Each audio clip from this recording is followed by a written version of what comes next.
আসসালামু আলাইকুম রহমতুল্লাহি অবরকাতুহু। আওয়ামী লীগ জমানায় দায়িত্ব পালন করেছেন ৩ জন প্রধান নির্বাচন কমিশনার।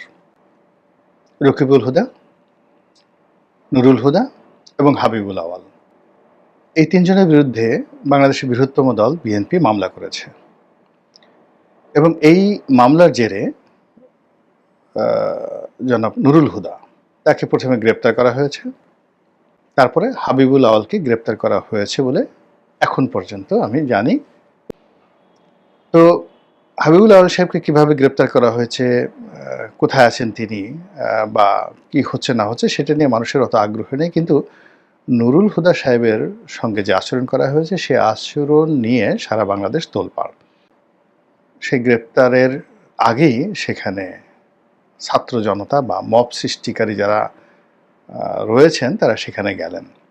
তো তারা এই মব করে এই ভদ্রলোকের মালায় জুতার মালা পরিয়েছেন, তাকে তুই তুকারি করে কথা বলেছেন, প্রকাশ্যে জুতো মেরে আবার সেটা ভিডিও করেছেন এবং সবাইকে গর্ব করে অহংকার করে যে এই ভিডিও করো এবং সব জায়গায় ছাড়িয়ে দাও। আমাদের দেশে ইতিমধ্যেই একটা বিরাট উগ্র গ্রুপ তৈরি হয়ে গেছে যারা মব সন্ত্রাসকে পছন্দ করে, যে মব হওয়া উচিত, যারা গালাগাল পছন্দ করে। এটা একটা কালচার হয়ে গেছে। যে কোনো মানুষকে গালাগাল করতে হবে, বাপ মা তুলে গালাগাল করতে হবে এবং সবার জন্মের সনদ সাথে নিয়ে ঘুরতে হবে, বিয়ের সনদ সাথে নিয়ে ঘুরতে হবে এবং যে কোনো সম্পর্কের মধ্যে এবং যে কোনো জন্মের মধ্যেই আমাদের এই সমাজে একটা বিরাট গ্রুপ তৈরি হয়ে গেছে সামাজিক মাধ্যমে, তারা ত্রুটি খুঁজে পান। একইভাবে পিনাকি। এখন পিনাকির বক্তব্য দ্বারা অনেকে আহত হচ্ছে। পিনাকি একটা স্টাইল করে তিনি নিজে কিছু অশ্লীল শব্দ, অশ্রাব্য কথাবার্তা বলেন, সেটা তার ব্যক্তিগত বিষয়। কিন্তু তার জন্ম নিয়ে ত্রুটি, সে জারজ, তার মা পাকিস্তানের লোকদের সাথে শুয়েছে, এই সমস্ত কথা বলে বুড়া বুড়া মানুষ, আল্লাহ মানে এদের হেদায়েত দান করুক।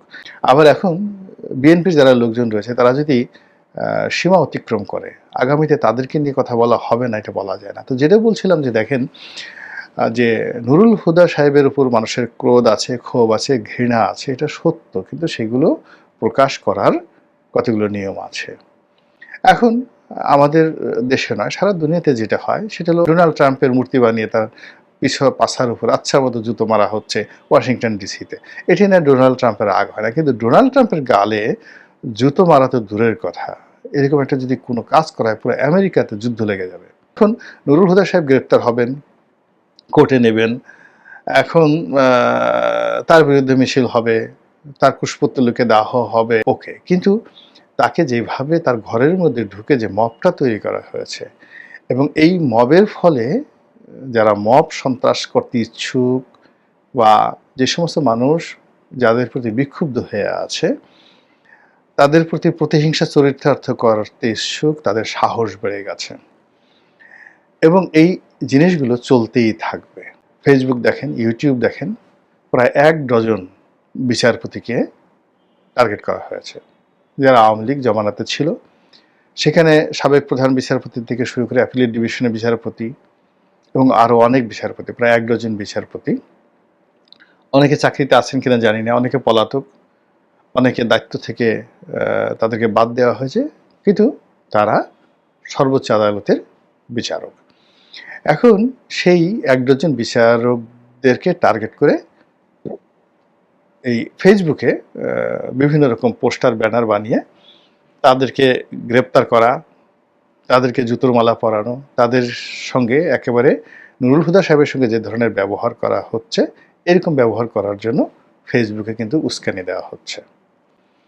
এবং দেখুন, নুরুল হুদা সাহেবকে গ্রেপ্তার করা হোক এরকম একটা দাবি ফেসবুকে কিন্তু তোলা হয়েছিল, তার বিচার হোক এরকম একটা দাবি ছিল এবং এরকম একটা আশাও ছিল মানুষের।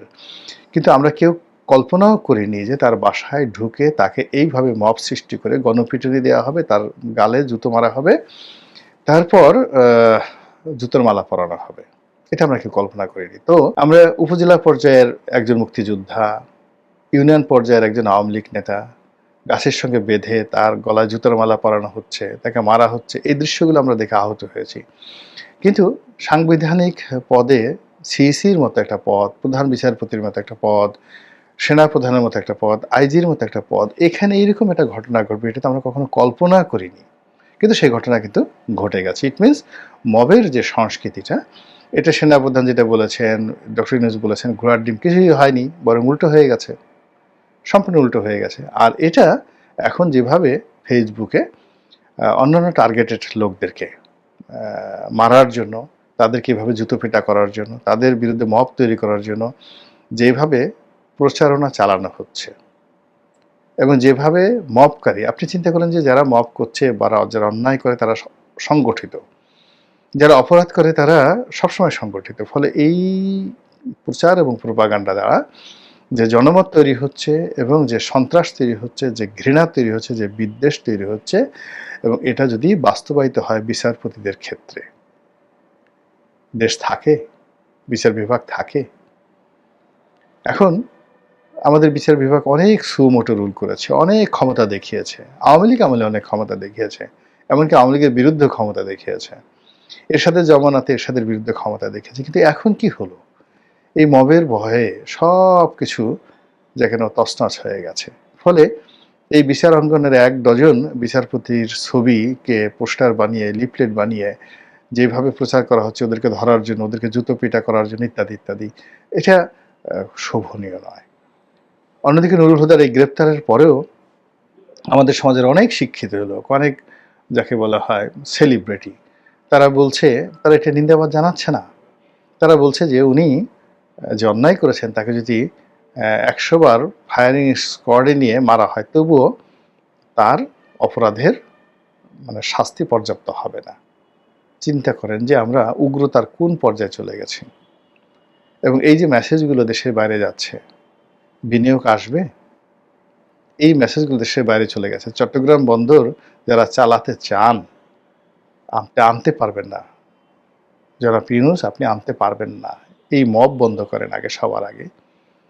যে সর্বনাশ ঘটে গেছে, সেই সর্বনাশ তো আর ফিরে আমরা সুরাহা করতে পারবো না, ফিরেও পাবো না সেই সুসময়। কিন্তু আগামীতে যেন এটাকে উপলক্ষ করে আরো বড় কোনো সর্বনাশ না ঘটে, সেই ব্যাপারে অচিরেই সতর্ক হন। আল্লাহ আমাদের সবাইকে হেদায়েত দান করুন এবং হেফাজত করুন। আসসালামু আলাইকুম ওয়া রাহমাতুল্লাহি ওয়া বারাকাতুহু।